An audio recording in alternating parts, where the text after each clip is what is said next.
ဒီဥစားကတော့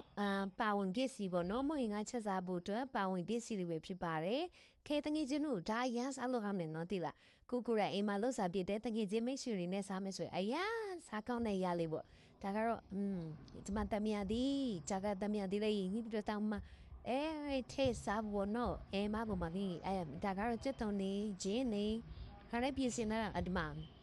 အမနာလာမနာဒီငါကျတော့အကောင့်နဲ့မလုပ်ပဲနဲ့ဒီတာရုံမီးတွေနဲ့ပဲလုပ်လိုက်တယ်ဟဲ့တို့မရလို့ပေါ့နော်အိမ်နေရတော့ဒါကတော့နားရမှာပါမပစ္စည်းဘောငါနဲ့အတူတူပေါင်းမပစ္စည်းတွေပေါ့နော်ပြင်စင်တာလားဒါလေးရတခါလဲအမငါ့ကိုစပလင်းလေးနဲ့ဒီလိုလေးလုပ်လိုက်ပါတယ်အရာမစားလို့ကောင်းတယ်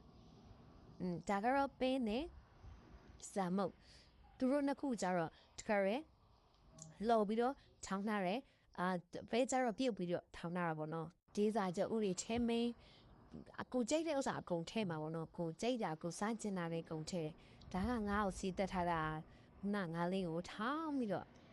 ငါလေးနွားပြီးတော့စီတက်ထားတာပေါ့နော်ကြည့်လိုက်ပပဝဆူနေပြီအဲ့ဒါမှပဲတို့အကုန်လုံးထည့်ပြီးတိုင်းနော်တော်တော်များများအနစ်တွေထည့်ပြီးသွားပြီးသူစုနေပြီနမ်ဘင်းတို့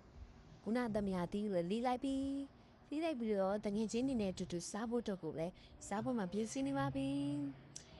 ဒါမဲ့ကျတော့ကိုစီတက်ဖို့ကြံနေတယ်ကျတော့အနီးကျတော့ဖြူစီတက်ရမှာနော်ကျတော့နေကျတော့ပြီးစီတက်မယ်စီတက်ပြီးတော့ဘာလုပ်နေဆိုတော့လူရဲ့ကိုစားခံနေကြိုက်ထည့်စားဖို့ပေါ့နော်အဲ့ဒါလေးကောင်းလုံးအတွက်ဒါငါပြောဦးလေကြိုက်တဲ့အတွက်ကြောင့်မပြောဦးလေထဲတယ်ငါပြောကနေရင်နေကိုရှာဝဲရခဲ့တယ်ဆိုတော့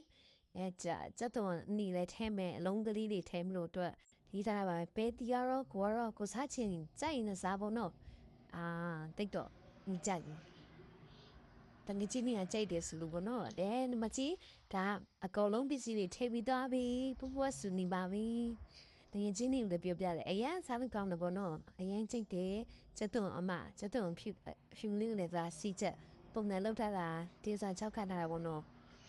စီတော့မပါဘူးစင်ချေတာကိုအင်းပေါ့နော်ဒီမှာကကြတော့မွေငါဘက်ပဲဖြစ်ပါတယ်မွေငါစားဖို့အတွက်ဆိုရင်တော့မပါဖြစ်တယ်မွေငါဘက်ကလေးပဲဖြစ်ပါတယ်အားလုံးနာမကြည့်စီချက်လက်ချက်ပြီးသားပြီဆိုတော့အားလုံးကစားကြတော့မှာပဲဖြစ်ပါတယ်ကျေးဇူးများတင်ပါတယ်နောက်ဗီဒီယိုမှာတွေ့မယ်